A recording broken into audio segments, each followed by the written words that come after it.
Selamat berjumpa kembali dalam layanan audio Sahabat Seperjalanan. Hari ini adalah hari Kamis 25 Mei 2023. Tema renungan saat teduh kita dengan judul Hidup Walaupun Mati. Hidup walaupun mati. Firman Tuhan terambil dalam Yohanes pasal 12 ayat 24 dan 25. Aku berkata kepadamu, sesungguhnya jikalau biji gandum tidak jatuh ke dalam tanah dan mati, ia tetap satu biji saja. Tetapi jika ia mati, ia akan menghasilkan banyak buah. Barang siapa mencintai nyawanya, ia akan kehilangan nyawanya. Tetapi barang siapa tidak mencintai nyawanya di dunia ini, ia akan memeliharanya sampai kepada hidup yang kekal. Mari kita berdoa. Bapa di dalam surga, terima kasih kami setiap hari diberikan siraman kebenaran firman Tuhan yang menguatkan kami, yang memberikan kepada kami tentang nilai-nilai hidup, bagaimana menjalani kehidupan, dan bagaimana menghadapi kematian. Dalam nama Tuhan Yesus kami berdoa, amin. Shalom sahabat seperjalanan yang dikasihi Tuhan. Kata yang tidak kita inginkan, kalau bisa kita coret dalam kamus, dalam bahasa apapun juga, dalam bahasa Indonesia, bahasa Inggris, Jerman, apapun, kata yang kita tidak disukai, yaitu kita akan coret dalam kehidupannya. Apa yang kita akan coret, yang kita tidak sukai, yaitu mati atau kematian. Tidak ada seorang pun yang suka atau bahkan merencanakan kematian. Kita tahu dengan jelas, dari kita mulai hidup, kita melakukan banyak perencanaan. Perencanaan sewaktu kita kecil direncanakan oleh orang tua kita. Akan diberikan air susu yang artinya dari ibu ASI atau kemudian air susu kaleng yang kita beli. Akan disekolahkan di mana, kemudian penjurusan apa, setelah selesai kuliah, apa yang kita rencanakan, pasangan hidupnya siapa, pekerjaannya apa, masa depannya seperti apa, semua direncanakan. Tetapi ada bagian yang kita tidak perlu merencanakan dan kita tidak mau menghadapinya, yaitu kematian. Pada bagian firman Tuhan yang kita baca dalam Yohanes pasal 12, itu di dalam ayat 20 sampai dengan ayat 36. Lembaga Alkitab Indonesia menjelaskan tentang Yesus memberitakan kematiannya. Yesus memberitakan kematiannya. Jadi Yesus memberitahu kepada orang banyak tentang kematiannya. Dan apa sebetulnya dampak daripada kematian Yesus yang kita sudah pelajari di dalam Alkitab. Kematian Yesus itu membuat kita hidup yang tadinya kita mati di dalam dosa. Kita dibawa sebuah hukum maut. Sangat maut itu dosa. Tetapi lewat kematian Yesus, dampak daripada kematian Yesus adalah memberikan kepada kita sebuah kehidupan, memberikan kepada kita sebuah kepastian, memberikan kepada kita janji kebangkitan. Dan itu sudah Tuhan Yesus lakukan sewaktu Yesus membangkitkan Lazarus.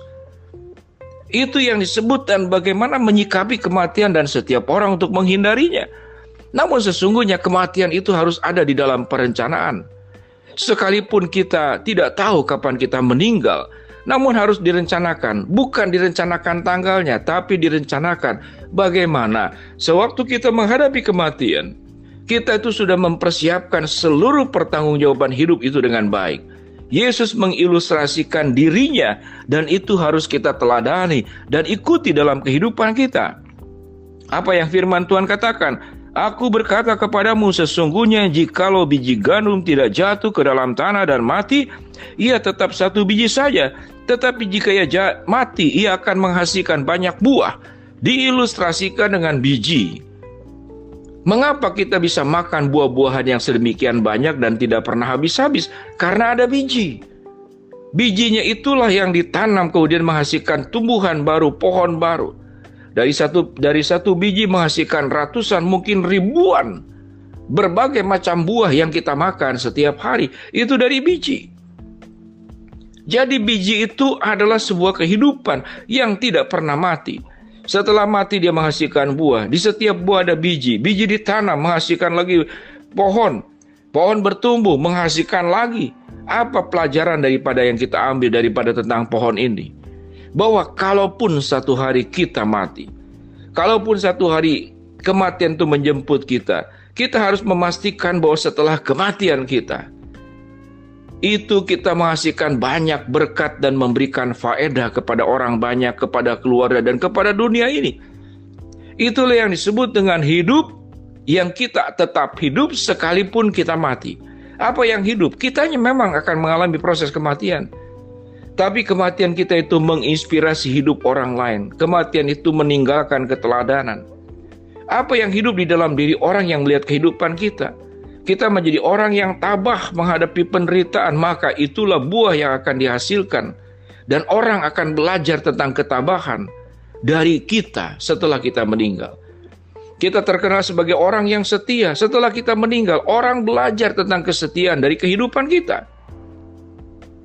Setelah kita meninggal, kita meninggalkan sebuah kehidupan yang bertanggung jawab dan menjadi pribadi yang punya komitmen, dan komitmen itu dijalankan.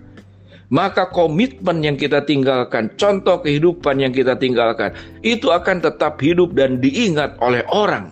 Bukankah kita banyak menerima dan membaca kisah-kisah tentang orang-orang luar biasa, sekalipun sudah meninggal sekian ratus tahun yang lalu, 1000 tahun yang lalu, sekian abad yang lalu, namun dia tetap hidup di dalam diri setiap orang yang mengenal dan mengenangnya.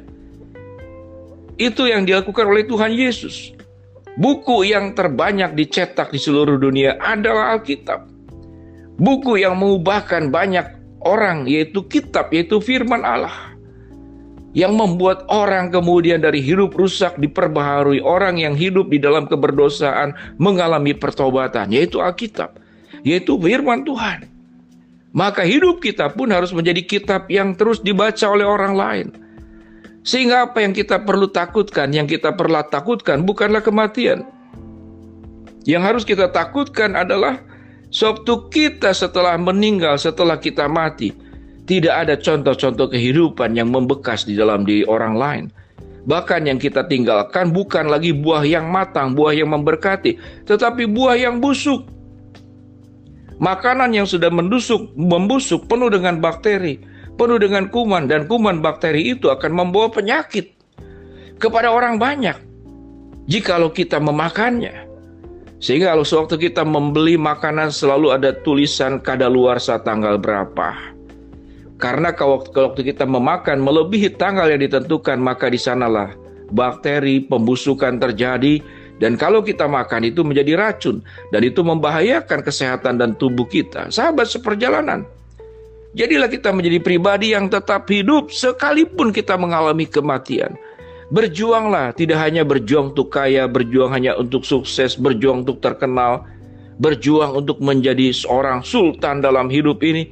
Tapi berjuanglah bagaimana kehidupan kita itu membawa sebuah keteladanan seperti yang dilakukan oleh Yesus. Seluruh kehidupannya dalam rangka untuk membawa berkat buat orang lain, menyelamatkan orang lain, membawa orang yang tersesat kembali kepada jalan yang benar. Apakah itu yang kita lakukan dalam hidup? Baiklah sahabat seperjalanan, kita mengingat lewat renungan saat ini bahwa setiap kita akan mengalami kematian, tapi pastikan bahwa setelah kita mati, kita tetap hidup. Sehingga tema yang kita pelajari, hidup sekalipun kita sudah mati. Biarlah kita berjuang terus, mengisi seluruh kehidupan ini dengan benar, apapun peran dan posisi setiap sahabat seperjalanan. Pastikan kalau engkau mati, engkau memberi kehidupan, engkau memberi keteladanan, engkau memberikan kisah-kisah yang memberkati buat orang lain. Mari kita berdoa. Bapa dalam surga, terima kasih buat kebenaran firman Allah yang sudah kami baca. Jadikan kami hidup mengalami sebuah kehidupan yang diubahkan dan memberkati orang lain. Hamba-Mu berdoa buat sahabat seperjalanan yang sedang sakit, Tuhan jamah sembuhkan. Sahabat seperjalanan yang sedang menghadapi masalah, Tuhan bukakan jalan. Sahabat seperjalanan yang sedang berdoa mengharapkan sesuatu, Tuhan kabulkan dengan cara dan waktunya Tuhan. Dalam nama Tuhan Yesus kami berdoa. Amin.